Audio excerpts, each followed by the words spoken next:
The sun was finally doing its job, baking away the last vestiges of Cleveland's perpetual dampness. I, Captain Olivia Liv Jones of the Cleveland PD, was determined to soak up every last ray. After a particularly gruesome week involving a rogue llama and a city councilman, I deserved a little R&R. My backyard pool, a modest but refreshing rectangle of chlorinated bliss, was my sanctuary. I just finished a quick dip, the cool water a balm to my frazzled nerves, and was sprawled on my favorite lounge chair, a ridiculously oversized thing with enough cushioning to swallow a small child. Sunglasses on, a trashy romance novel in my lap, don't judge, everyone needs an escape, and a tall glass of iced tea sweating on the little table beside me, pure heaven. Then, the serenity shattered. A shadow fell across me, a rather large, fleshy shadow. I peeked over the top of my sunglasses.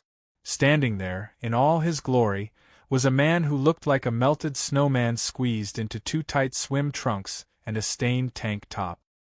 His face was florid, his jowls quivering, and his eyes, well, let's just say they held the glint of someone who'd spent a little too much time marinating in his own prejudice. "Excuse me," he boomed, his voice a gravelly foghorn. "You need to leave. This instant." I lowered my book, trying to decipher if I'd somehow wandered into a bizarre improv act. "Excuse me? I'm a little busy enjoying my own backyard." He puffed out his chest, which strained against the fabric of his tank top like a hostage situation. "This is a private pool. 4 residents of the Willow Creek estate. And you don't look like you belong here. Okay, here we go." I dealt with this brand of idiocy before, both on and off duty. The subtle, and not so subtle, implication that because my skin was a shade darker than his, I was somehow trespassing on his lily-white paradise. I sighed, resisting the urge to roll my eyes. "Sir, with all due respect, I am a resident of Willow Creek Estates. I own this house, and this pool. Unless you've recently purchased the property without my knowledge, I suggest you take a nice, long walk." He sputtered, his face turning an even more alarming shade of red. "Don't get smart with me, young lady.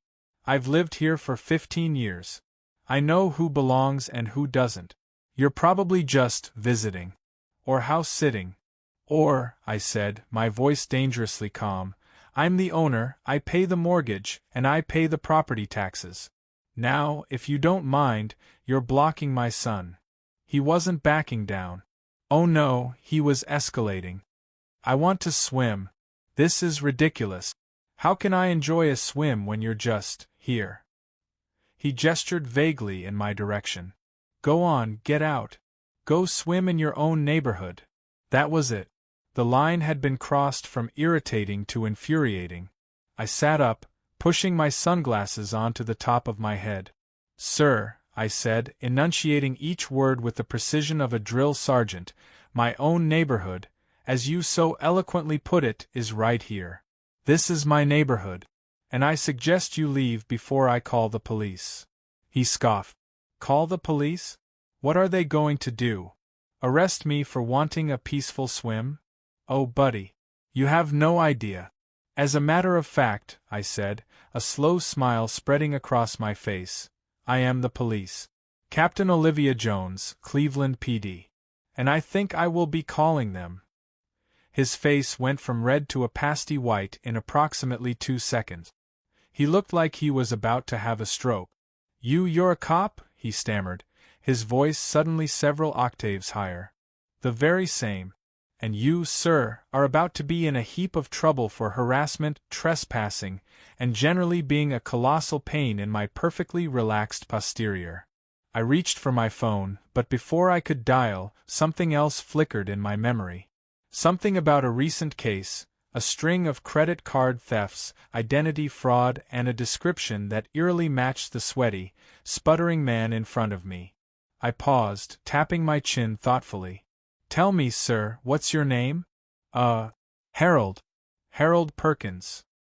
He swallowed hard, the Adam's apple bobbing in his throat like a frantic buoy. Harold Perkins. The name rang a bell.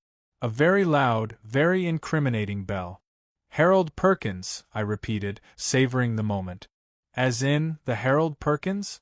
The one who's been funding his lavish lifestyle by stealing the identities of half the senior citizens in Cuyahoga County.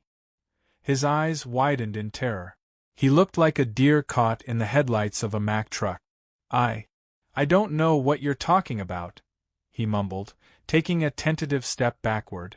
Oh, I think you do. See, Harold, we've been looking for you. You've been very busy racking up charges on other people's credit cards and pretending to be other people to get loans. I continued, my voice dripping with faux sweetness. And you know what else, Harold? I'm the lead investigator on that case. So, you could say you're a person of extreme interest to me. It was a bluff, mostly. I knew about the case, of course, but I wasn't the lead investigator. But judging by the look on his face, he bought it hook, line, and sinker.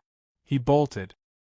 He waddled, really, a rather undignified scramble across my lawn, heading for the dubious sanctuary of his own house. I watched him go, a slow grin spreading across my face. This was almost too good to be true. I grabbed my phone and dialed dispatch. Dispatch, this is Captain Jones. I need a unit at my address. We have a 10 to 55 in progress. Subject name is Harold Perkins. He is wanted for multiple counts of identity theft and credit card fraud. And tell them to bring the cuffs. This is going to be fun. The next hour was a whirlwind of activity. Harold Perkins, sweating and blustering, was apprehended in his living room while trying to stuff a wad of stolen credit cards into a ceramic parrot. His wife, a surprisingly petite woman named Mildred, looked on with a mixture of shock and a dawning sense of vindication.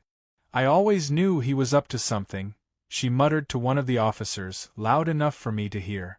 He kept buying these ridiculously expensive golf clubs, and I couldn't figure out how he afforded them on his pension. The arresting officers, bless their hearts, tried to maintain a professional demeanor, but I could see the amusement dancing in their eyes. They knew the story. The racist rant, the backyard confrontation, the unexpected twist of fate. It was the talk of the precinct within minutes. As Harold Perkins was being led away in handcuffs, he shot me a look of pure, unadulterated hatred. "This isn't over," he snarled. "You haven't heard the last of me." I just smiled and waved. "Have a nice stay at the county jail, Harold. And try not to drop the soap." The aftermath was even more entertaining. The story of the racist credit card thief being arrested by the black female police captain in her own backyard went viral.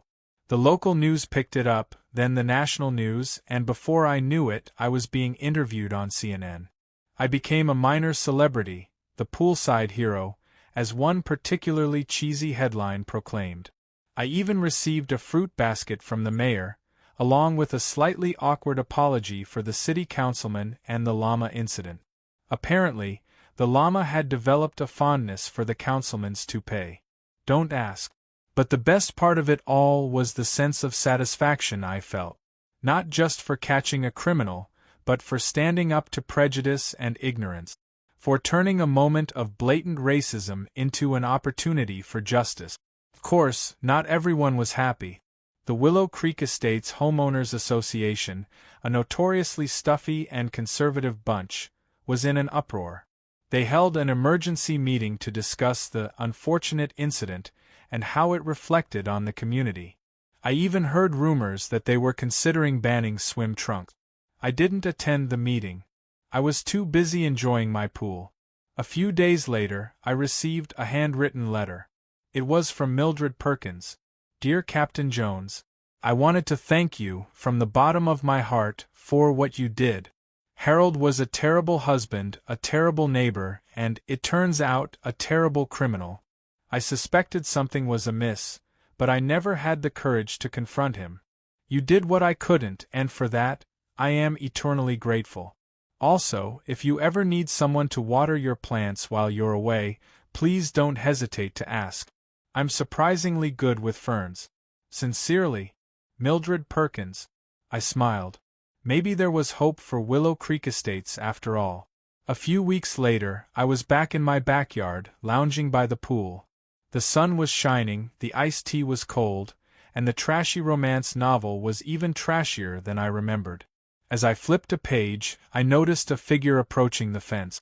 It was Mildred Perkins. She was carrying a small potted plant. "Captain Jones?" she called out hesitantly. "Olivia? I hope I'm not disturbing you."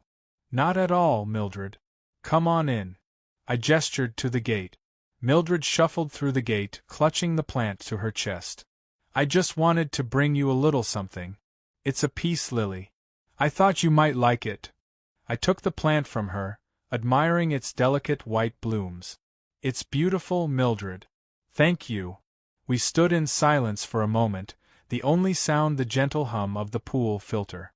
"You know," Mildred said finally, "I've been thinking a lot about what Harold said to you that day. About you not belonging here." I nodded, bracing myself for an awkward apology. But Mildred surprised me. "He was wrong, you know," she said, her voice firm. "You belong here just as much as anyone else. More, even. You're the one who made this neighborhood a better place." She paused, then added with a mischievous twinkle in her eye, "Besides, you have a much nicer pool than he ever deserved." I laughed, a genuine, heartfelt laugh. "Thank you, Mildred. That means a lot."